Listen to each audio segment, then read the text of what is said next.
Okay, we're live again. This time we're going to talk about career. Hmm. As a child, what did you want to be when you grew up? I don't really know. Probably an airline pilot. No, I don't think I really did, although those kind of things intrigued me. Um, I don't know. I don't remember having any. What am I wearing my glasses for here? They're not even mine. They're some old pair I had laying around. I wanted to look up Beth's birthday. Oh. May the 2nd. It's coming up. It's only a couple of weeks away. That's why I didn't remember. I mean, after 300 days, so I can't remember anymore. If it had happened last month, I would have remembered. Uh, no, I don't remember wanting to be anything specific, but probably a fireman or an airline pilot or something. Planes always held a special attraction to me. And what was your first job? I guess the first job that I made any real money at, I shoveled walks and cut lawns as a kid, and in a way that I did make money there. But the first job I can really remember, I worked on summer vacation at an greenhouse. One of my buddies in school, Bernie Kaufman. Boy, isn't that a miracle? A name can come back to you after 50 years or 50 some. Yeah, Bernie had a job. He knew somebody, one of the workmen there. He said, if you want a job, you can work. So I said, great. And I worked that summer. I was probably 16 or 17, probably 16, because I worked 2 years at the camp. So I must have been 16, maybe even 15. But at any rate, we worked there. I wasn't old enough to drive. And we worked all summer, worked 45 hours a week, and we repotted orchid plants and watered plants and just did odds. And I had water fights and other things. So that was a real job. And I made $22.50 a week, which was 5.5 days, I think. Half a day on Saturday. I guess that's what it was. And I made a lot of money because I didn't spend any money. I've always been frugal with my money. So at the end of the summer, I had quite a bit of cash. And I can remember I bought a camera, which was had to be 1946 or so, and it would cost me $65, which was 3 weeks' pay. But man, it was a good 35 millimeter camera, and I still have it too. So over the years, if you count 50 years and $65, only $1 a year. What do you do now? Right now, I'm what's called a computer support person at the school, Rippleham Cisco School. And we work with the network that's there. The school has 2 locations and 3 departments, and so there's a large network and about 100 teachers, and every teacher has a computer and a printer. And then we have computer labs with about 40 computers and printers, no, not printers, 40 computers, and 3 or 4 network printers that work off that lab. And it requires constant care, adjustment, repair, installation. It's really big. It's a big job, and that's what I do now, and I love it. I work 30 hours a week. If money were not an issue, what would you like to do? I'd like to be a computer technician assistant or something. I just enjoy it. It's fun. It's cool. It's especially fun because there's a lot of kids around, and things are different. And the whole school atmosphere is like being at summer camp in a lot of ways.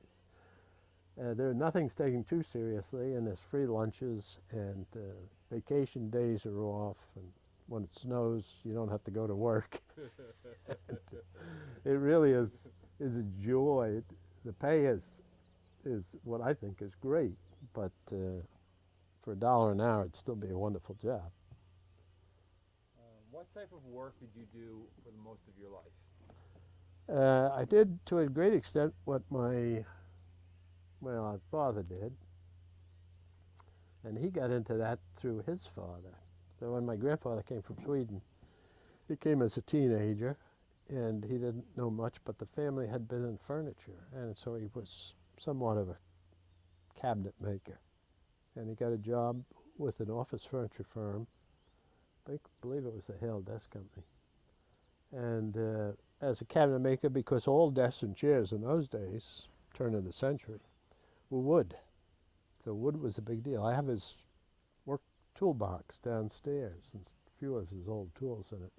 It's 4 feet long and 2 feet wide, and about 10 inches, 12 inches thick. I don't know how he carried it. He must have been a monster of a man, which I don't think he was. But he got into that, and then my dad, when he got out of school, which was the 8th grade, he went to work um, in that type of thing. I don't know exactly the early years, but then he got into it and was more of a salesperson, selling office furniture to corporations in New York. And in 1935, the Hale Desk Company went belly up in the Depression, and my dad and two other partners, I guess. No, actually there were 5 originally. 5 of the salespeople there who had accounts and things, they decided to start their own company without all the overhead of the old company. And they created what was called Desks Incorporated.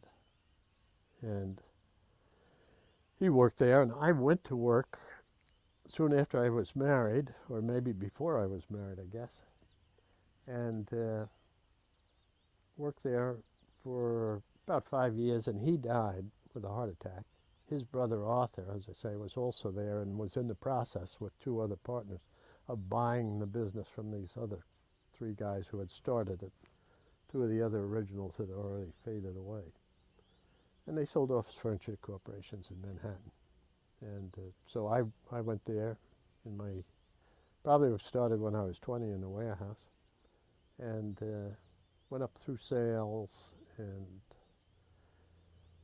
was married and had kids, and we did all of that thing until worked in Newark for a while. They opened a branch in Newark, and I later went to that. And then while I was there, I guess it had to be in the late 60s, early 70s. It was in the early 70s.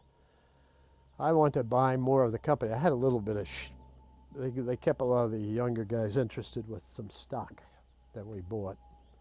But I wanted to buy a bigger piece and the future and so on, and they were a little reluctant, the older guys who knew what they were doing. So I teamed up with another firm in the city, Danker Salou. I knew a guy, and I remember approaching him in the men's room of some place in Florida and said, Paul, you know, I'm interested in moving.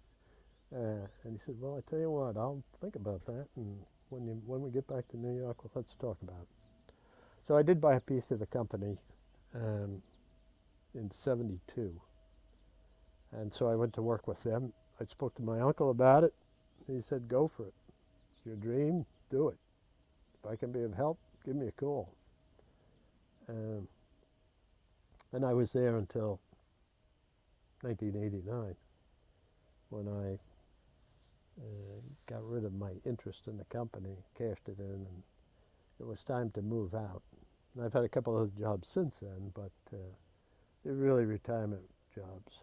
I worked for another furniture firm for about a year. That didn't work out too well for them or for me, and they were having problems. And I worked in the moving business around here, moving people and moving companies for 2 or 3 years. And I worked at Macy's selling pots and pans. I loved that. But that was only for about 3 or 4 months over Christmas. That was fun, though.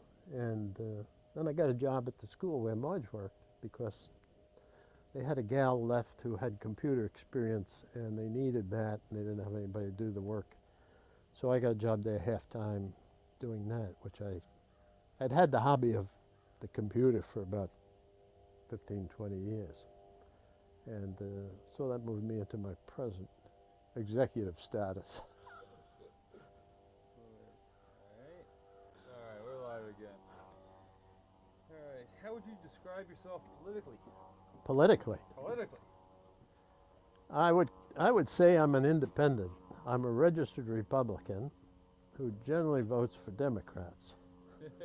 So, uh, I'm not a conservative. Go, buddy. It's time to go inside. No. Oh, let me get Buddy in the. Hey, Marge, call Buddy, would you? All right, he's off. I'm not a conservative. I guess I have a liberal bent in the sense of uh, education and health and poor people should be our primary objectives, or at least of the government. I mean, they should do other things. They should build roads, but education is such a vital issue, especially today.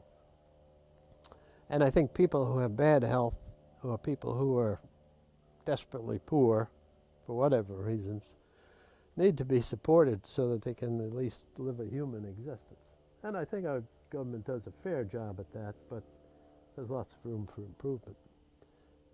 What U.S. president have you admired the most, and why? Well, I like Jimmy Carter, although I guess I don't know how he may not have been terribly effective. I thought Nixon was very effective. I didn't like him in a lot of ways, but I thought he was an efficient guy who knew what he had to do and did it pretty well. Kennedy I liked, but he wasn't. I wasn't as enraptured of him as the general population. Had a lot of charisma, and I thought Johnson. What was his name? Lyndon Johnson actually did a very good job picking up from Kennedy and getting what Kennedy wanted to do accomplished. So I think all those guys were. I thought Bill Clinton was one of the most potent guys. Well, that's not a good word. uh, he was a smart guy who knew what he wanted to do and generally was able to get it done pretty much. And so I thought he was one of the most effective presidents I've seen, no matter how you liked him or didn't like him. And I thought FDR was a great president, although he was really beyond my political understanding. But when I see what those guys did, and I really like Abraham Lincoln, but I didn't know him personally. Did you have any bad habits now or in the past? Bad habits. I eat too much. Sometimes Marge says I drive too fast. Maybe I think if I was maybe I was too frugal. I don't know. There were times money has always been important to me, and I don't know why. And I manage it carefully, and that's a wonderful asset. But sometimes I probably should have spent more money on things that I said, well, I don't absolutely have to have it. That might be a weakness, but it's probably not too bad a one. Have you ever been in a serious accident? No, I was as a kid. When I was 4 years old, I hated the dentist, and the dentist gave me gas, and I don't know that was the cause. But when I got home, my parents had bought me a truck, and I pulled it across the street. We had lived on a dead-end street. This was 1934. And a neighbor drove up the street very slowly in a 1928 Chevrolet or something, and he was talking to his daughter who was on the sidewalk, and I decided to walk out across the street, and he hit me. He probably was only going 15 miles an hour or less, but he broke my leg. So I was taken to the hospital, and I was in the hospital 6 weeks, which was not too uncommon in those days for a broken leg. And that's the only serious accident I've ever had. Tell us about any scars that you may have. Scars? Physical scars. Well, I have one on my hand, but I forgot where I got it. And I've got a few others here and there, but I don't even recall why they occurred. So I never had anything bad except some gashes here and there. Right. Has anyone ever saved your life? Well, not that I'm aware of, but they probably have. Have you ever saved anyone else's life? Well, I think I know a story, which I've told you before. um, Go away.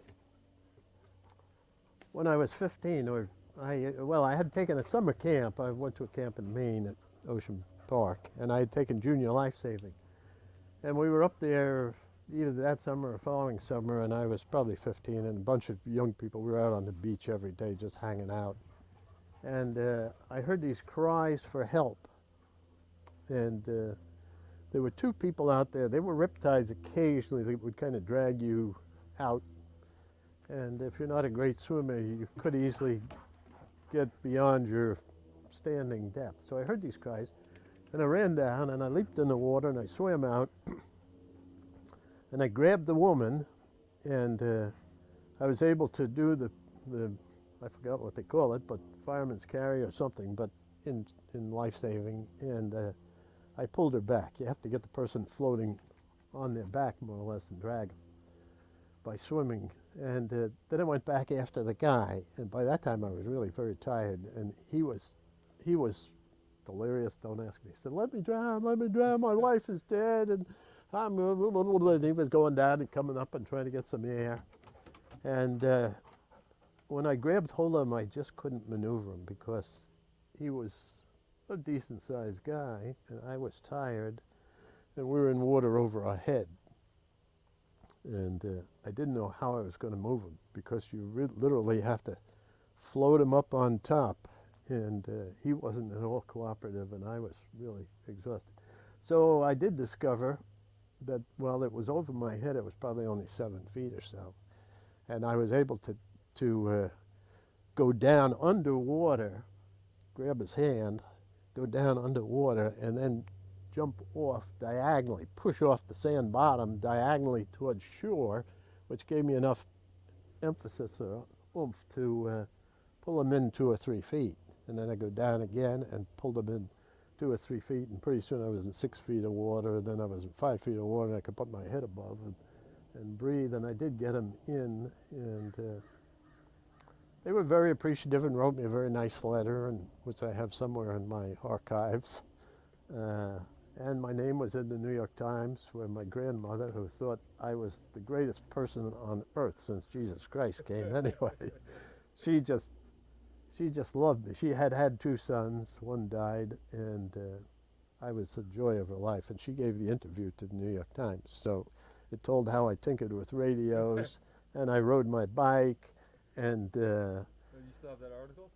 yeah, I have the article. Oh, I'd love to read it. Yeah, and I went to Sunday school at the First Baptist Church. She got that in. She had to get that in.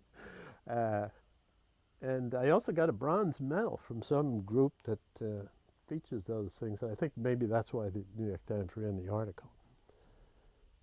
So that's my big hero story. All right. If you could change something about yourself, what would it be? Hmm. Well, I don't know. I've grown satisfied, I guess, with who I am. I changed all the changeable things. Um, I guess I would, if there was one thing I wish I had more of, it's something Marge has, and it doesn't rub off. And that would be a way with people and remembering names and the persons and the events of their lives and all the stories. I'm not good at that, and in fact, we were in Kennedy Airport going somewhere, and a guy in front of me turned around, and they used to call me Barry at work because my uncle's name. The guy said to me, Barry, how are you? And I said, John, it's great to see you, and all this, and I went on in great length. My wife said, who in the world is that guy? Well, I said, that's John Mason, or whatever it was. Well, how do you know him? I said, he buys furniture. And in my whole life, I remembered everybody who buys furniture. But if you don't buy furniture, forget it. I don't know who you are. Right. Have you ever had an experience that you would consider to be supernatural? Supernatural,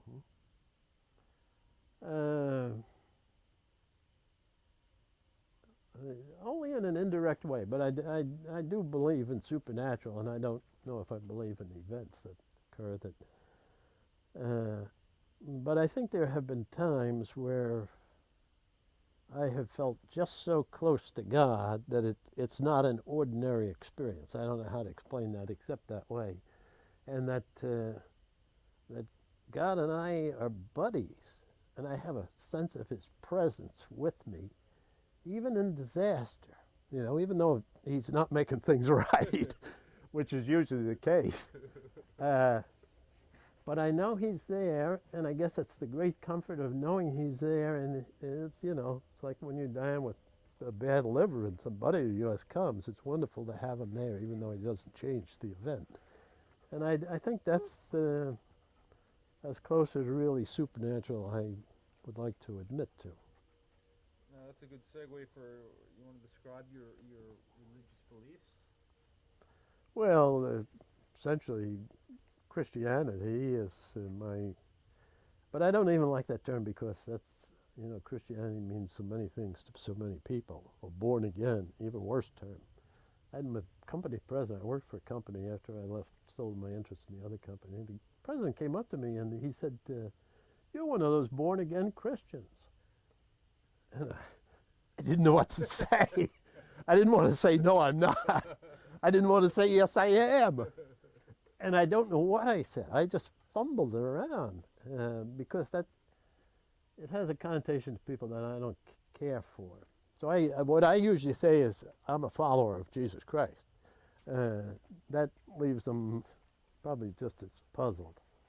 But I do believe the tenets of the real Christian faith, which is that God made the world and made us.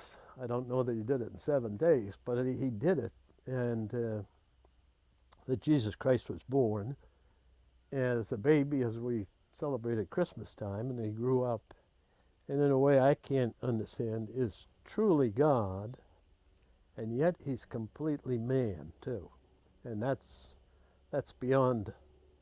I was going to say belief. That's not true, but that's beyond logic, and but so much of spiritual faith is beyond logic. That doesn't mean it's not true. It's like human. Whoops. Well, those dogs will get into this act.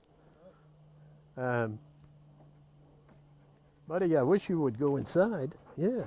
Where's Marge? She probably went inside and didn't realize he'd be a problem. Um, I think that God is completely beyond our comprehension. That's my personal feeling. That we try and squeeze Him down to something we can comprehend, and I think that's a big mistake because I don't think we can. His life is totally different than ours. He's just unknowable in many ways, and the only way we can know Him is what He has revealed, which I think the Bible is that. It's an explanation of God and in the life of Jesus. And so if we look at Jesus, we have an idea of what God is like, and He has told us something about what God is like, and that's the only information we have. And so, by faith in Jesus, I think, you know, in His death, that we don't have to work our way out of sin. We're sinners all the time, but He's done it for us if we accept it as a gift. So that's traditional Christianity. But I don't like most religious organized groups. What activities have you especially enjoyed as an adult? Oh, we played tennis, we went skiing. I loved all of that. Um, Walking in the woods, I absolutely adore, and it's something I can still do effectively. I like working around the yard and the house. And I think part of it is growing things, flowers and the lawn, and even these dogs. They're just a joy. I think dogs are, next to Marge, the best thing in the world. And I only say that because it's on tape. uh, no, I enjoy all those things. I enjoy driving and seeing new places and exploring the unknown. much to Marge's dismay at times, I like to just wander off and poke around. I don't know if that answers the question, but It does, and actually that's a nice segue into the next one, which is what is the longest trip that you've ever gone on, and where did you go?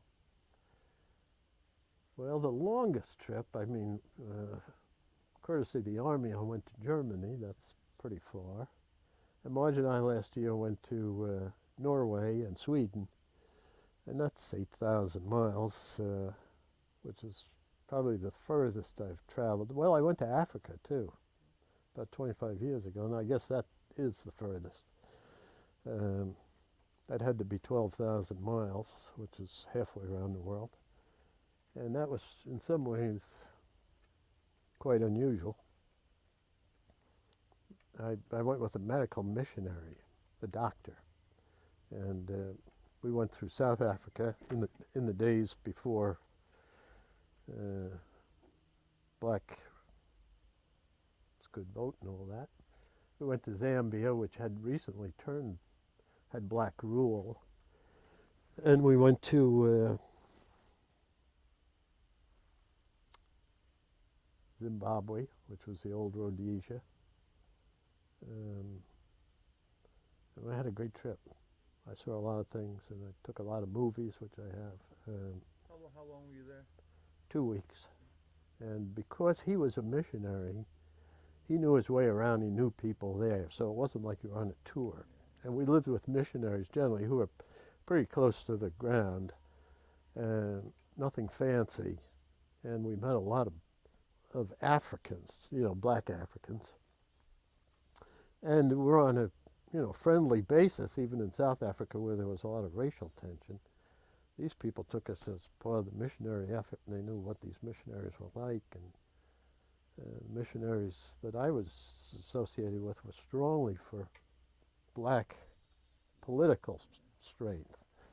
And they weren't adamant about it. They weren't promoting anything political, but that was their basis. In fact, one of the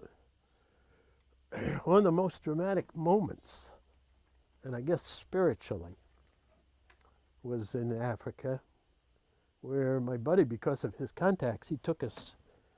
We got into a gold mine, and we went down 8,000 feet down into the earth. Would you take this dog, please? She says, cut it. I don't know. Open the door and let us know. Yeah, just quickly, I don't want to take up the time on this, but 8,000 feet, 2 elevators we took. The borehole for the elevator had to be 100 feet in diameter. They took people down on 2 shafts, 2 cars, and they brought ore up out of the ground on 2 cars, counterbalanced. But it went down 5,000 feet in one single drop. And then you got off and ran on a little railroad that looked a bit like the subway to another hole they had bored. At 5,000 feet down, they went down another 2,500 feet down to where the vein of gold is. And the vein was 3/4 of an inch wide and laid in the earth like a piece of ham in a sandwich. It was only 3/4 of an inch wide, and it only had 1% gold in that 3/4. So they had to get a lot of rock out. It was unbelievable. But we came up out of there. I watched them pour the gold into gold bars. The guy said they had a room the size of this deck, and there were just bars all over, gold bars. So the guy said to me, "You can take as many as you want, but you have to carry it in one hand." They were 70 pounds apiece, each bar, which at an ounce, well, it was a lot of money. We went to his home. He managed the mine. Had a very lovely home. He had a little English guardhouse with a black guy in a uniform and a big pith helmet on guarding the driveway. We went in, they had servants. It was just unbelievable. But I'm getting away from it. We went to a doctor's house. That's the one I want to tell you. Went to his house. He was a wonderful Christian man, Christian medical doctor, right after this gold mine deal. We had supper there. And he said to me, and this just gives you a point of how the missionaries felt about black people and how I feel. A wonderful Christian doctor. He had us as his guests. He had about 4 or 5 children who were semi-adults, teenagers, young, early 20s. And after supper, he said, we read the scriptures after supper, and we have a time of prayer or whatever it was. And he said, Peter, one of the boys in the kitchen, I meant black boy, they had all service, had white gloves on and all that. He said, Peter is a Christian. And so we invite him in for the Bible reading. And so Peter promptly came out of the kitchen, and he went over and he sat on a box in the corner. And it just stunned me. It still does, 25 years later, that this man who believed in Christ and believed that God made all men, made them equal. Christ died for black people. That there he would make this 20-year-old kid go and sit on a box in the corner while we sat on big chairs around the table. It was just an unbelievable event. And I guess if I didn't go to Africa, I wouldn't have seen that or understood it or thought about it. I think that's a long enough answer. All right. So now we're going to talk about family, as in not your current family, but the family you grew up with. What do you know about your grandparents and how they lived? Well, I knew my grandmothers, and I guess they both died when I was, my dad's mom died when I was in high school, and my other grandmother died when I was probably in my 30s or maybe even 40s. So I knew them well. The grandfathers I didn't know at all. They were both dead before I was born. And so I didn't know. But Graham Widman lived in Teaneck, on Oakdean Avenue, 138 Oakdean. Boy, I wonder where that comes from. But she lived there. She had a very deep Swedish accent. She had come over as a teenager, single, and they had 7 children. One died in her 20s, and the others all went on, to full adulthood. She was very much an avid Christian, but not in an objectionable way, but that was just her belief. And she came out of the Swedish church, which was sort of a state church, a Lutheran background, and sort of formal and what I would call sort of not dead, but almost dead, comatose. But she was not that way, and so I guess she had been, I don't know really what her church background was. It was probably in some free church, which they had there, which was more active, more vital, more responsive, but not supported by the state. And she came over from Sweden. They met in Brooklyn, where the Swedes all went, and I'm sure they went to a church like that there. Then they married, went to New Jersey, and they were in, I don't know what kind of churches, but most of the people went to the Baptist church. They weren't denominationally strong. And they had come out of Jersey City too, I think, and there might have been some other church there. The family was very close-knit. We always had Christmas at her house. It was those aunts and uncles, all the women, really hung together in a very healthy, joyous way, did their own things. They were all very different.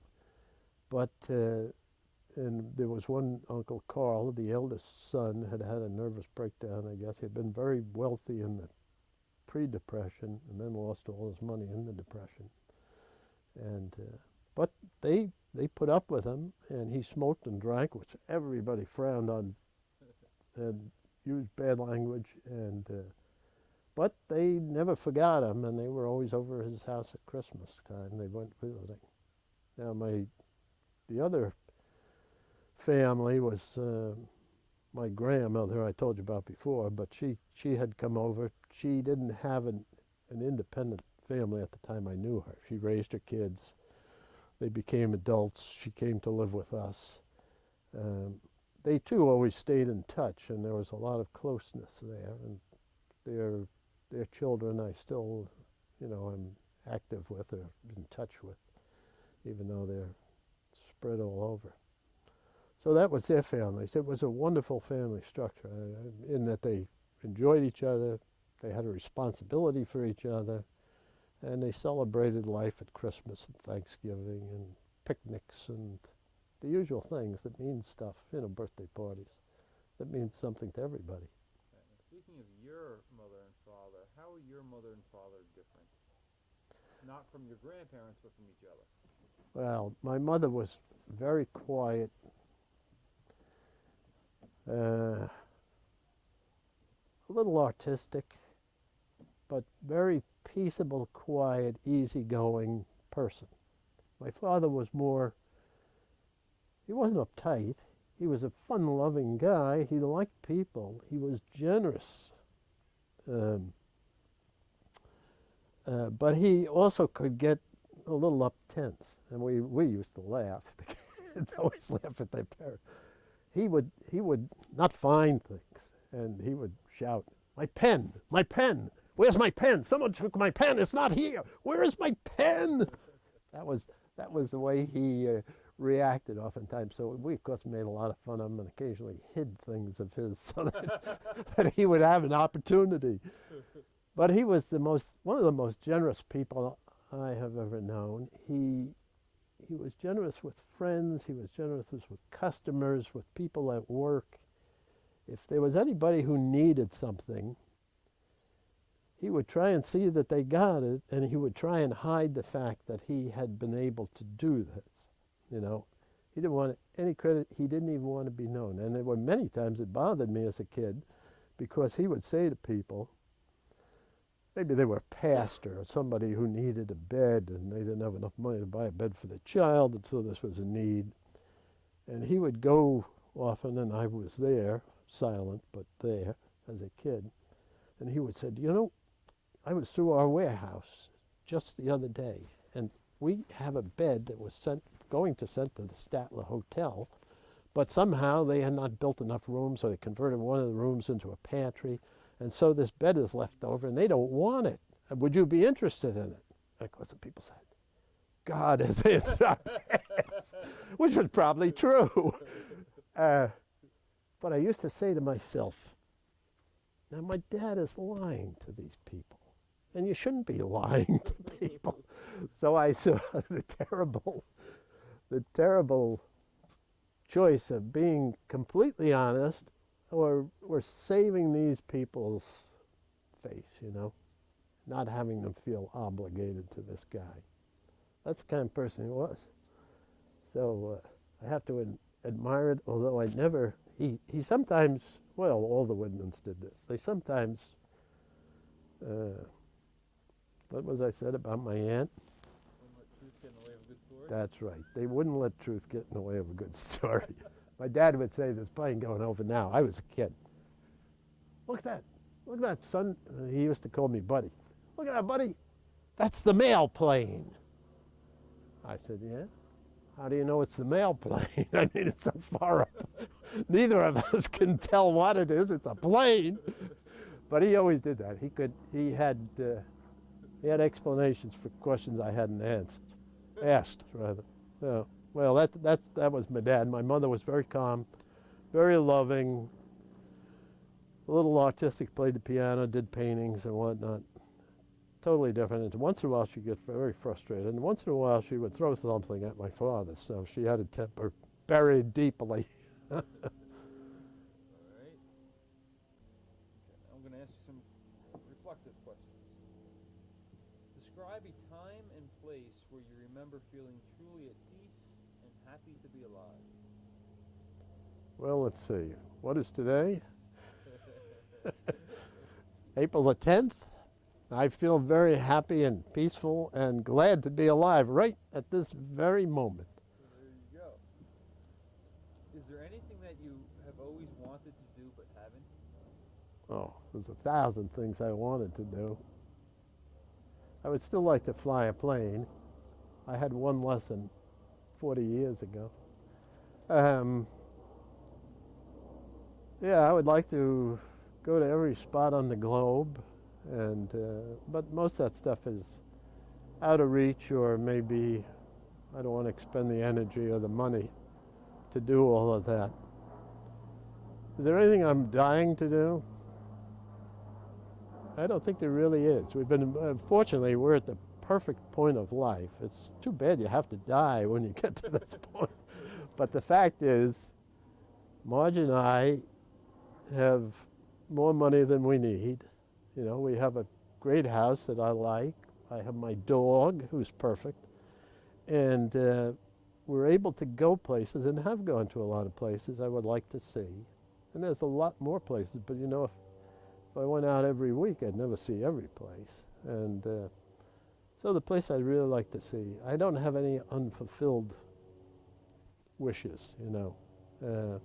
And I can't think of a place right offhand that I'd like to go to China and see that culture, but do I want to make the effort or spend the money? I guess I don't.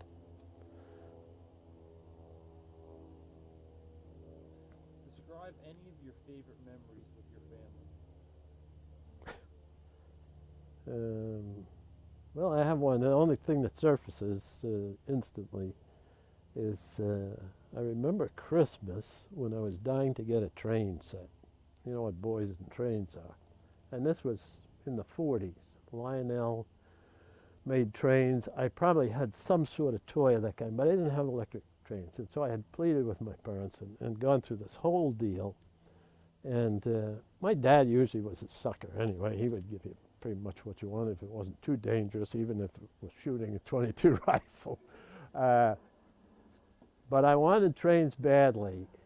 And he kept saying, well, they're very expensive. And he took me to the store. He used to take me into the city during Christmas time. And I used to have a great time because there was a black guy there, George Minnis. And maybe my feeling for black people was affected by George, for all I know. But he was, in those days, the only job for people in Manhattan was sweeping floors, literal porters. Men had no work at all, at least I don't remember it. And I see those things from the perspective of seeing them 50 years ago as a child, not observing the facts, but now I can recall the men. But George and my dad liked George, and George was a funny guy, and he just swept up. He was the only black person in the whole organization, in the whole city of New York, as far as I knew. But he used to take me to the 5 and 10, and my dad said to George, "I'll buy you a gift," and so on. He kept putting off this gift of the trains that I wanted. And Christmas came, we had all these gifts, and they would open them up and open them up, and then finally the gifts were all gone. And my dad said, well, I guess we've given out all the gifts. Well, I could read him, and there was something behind that statement, even though I was probably 10 or less. But I could, and I knew there must be trains, but there was the possibility there wasn't, and you're in that fix. And then he said, oh, look here, behind this chair, there's another box. And he brought it out, and then I knew I had it made. That was one of the great moments of life. I still have those trains. They're down in the basement. They still work. They're 50 years old. Every once in a great while, I get them out. Probably more than 50 years old. You're right. They're over 60 years old. You're right. Time flies when you're having a lot of fun. Who was the person who had the most positive influence on your life? Oh, that truly is hard because so many people, to point out one is almost impossible, but I could probably point out 20 that had a very significant effect. Certainly my mother and my father. I truly think, and I've thought about it a number of times, so I guess this is the right answer. I think my grandmother. And she affects me, I guess. And I don't truly know why, but looking back, I think she had a greater influence than my parents. I know she loved me. My parents loved me. Aunts and uncles loved me. But my grandmother was always there. I know she always prayed for me. I know it was the joy of her life. You know, for a kid, that doesn't mean much. But when you're 70, that means a whole lot. You know, and uh, I think I would have to say she had the greatest influence. And I can't describe what that was or how that was, but I think her love and her care. The same thing could be said for my parents. The same thing could be said for my aunts and uncles, many of them. And there's lots of people who are not related to me who've had just a wonderful, wonderful effect on my life. But, you know, each story is different, and each is quite complex. And I'd have to name 20 anyway, and maybe 50 to really do justice to the question. What is love to you? I can see you're intent on making me cry. I don't know if I can define that at all. Any more than I can define God, because, you know, I guess it's unknowable. You know when you feel it, but you don't know what it is or how it came to be, you know, literally. I love Marge, I love my kids. I was going to say I love you, which I do. Maybe in differing degrees. I really don't know. But I love a lot of people. And I see that as a great advantage, you know. I can enjoy people. I can love people I work with. And because I love them, I can forgive them when they do disastrous things, which they do. And that happens with your children mostly, you know. They do things you wish they never did, but you still love them in spite of it. And that gives you the ability to forgive. And I guess that love comes from God. If it's a gift of God, I think. But why or how, I don't know. Seems like an incomplete answer. But I don't know if it is. If you had the chance to change the past events of your life, what would you change?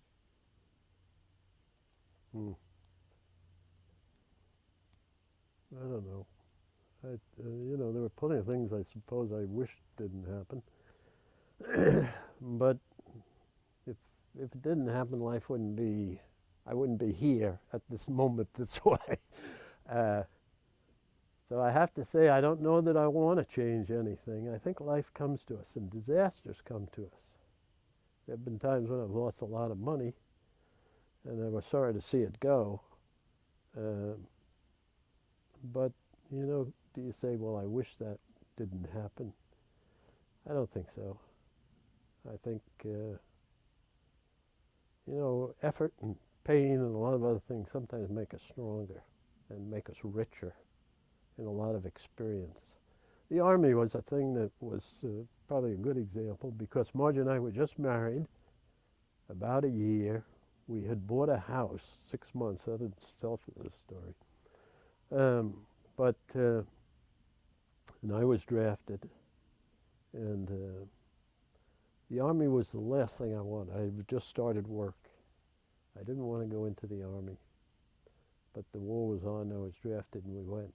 And I went to California, and she came out to California, and she got pregnant in California, and I met guys in California who just had a wonderful effect on my life, and I never would have met if it hadn't been for the Army. And I went to Germany, and I went to Spain, and I did a lot of things that I see in looking back, like going into the Army was a wonderful thing. Even being drafted was a wonderful thing.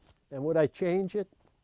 Now I would say no. I would want to go to Germany. I probably never would have gotten to Germany. I never would have gotten to California. We lived there a year. There's a lot of things I wouldn't have seen or done. And so I think you have to accept the difficult days.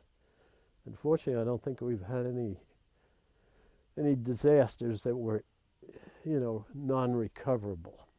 if I had a child that I had backed over with my car, I'm sure I would say that's an event that I didn't want to happen and I couldn't live through. But the ones I've had have been minor and I think strengthening and realistic. So I think hard times are part of living life.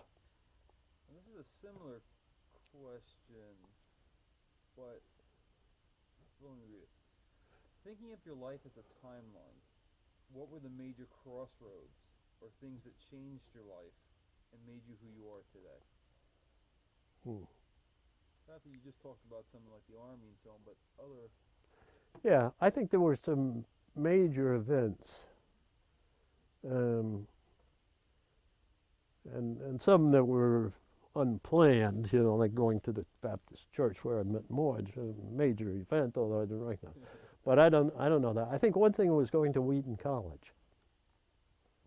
That changed my life in a lot. I only went 2 years, and I wish I had gone 4 years, but I wanted to get married, and that was much higher priority.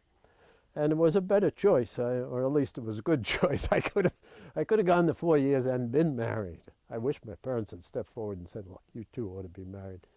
She can get a job. You can live at college." In those days, that didn't happen much. But going to Wheaton was a life-changing event in many, many ways. It was a Christian college, but it was open to all questions, and it was for a firm faith, but it, as one fellow said, we have to find the truth. We don't know where it leads, but God himself, herself, whatever it is, God is truth. And so we can't be afraid of the truth. We want to embrace it. We want to discover it.